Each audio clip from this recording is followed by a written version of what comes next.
Hello, my name is João Marquez. I am currently a student at Kaiser University.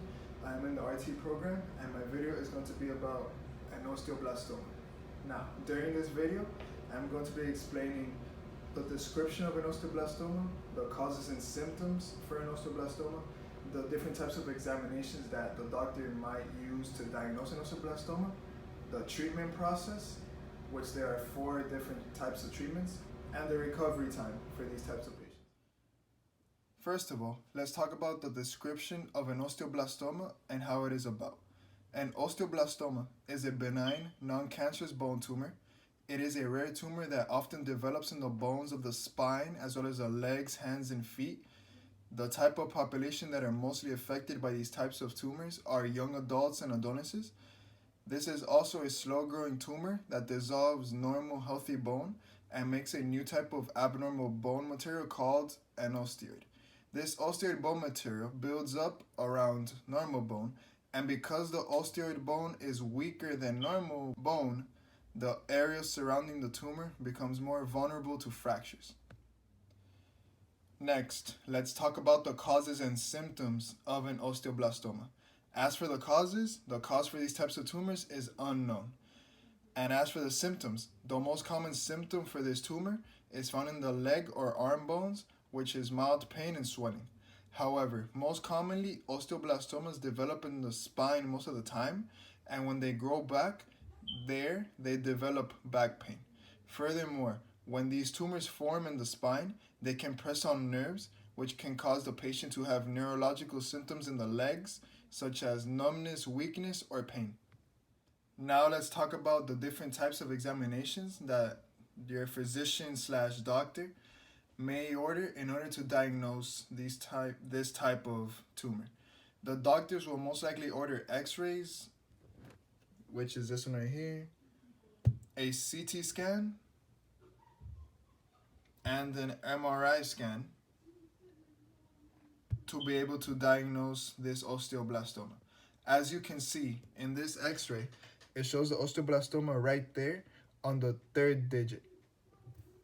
As for the CT scan, it shows the osteoblastoma right there on the spine. And as for the MRI, it shows the osteoblastoma right there on the 4th digit. Now let's discuss the different treatment options for a osteoblastoma. Also, these treatments vary from patient to patient depending on how bad or on what stage the osteoblastoma is.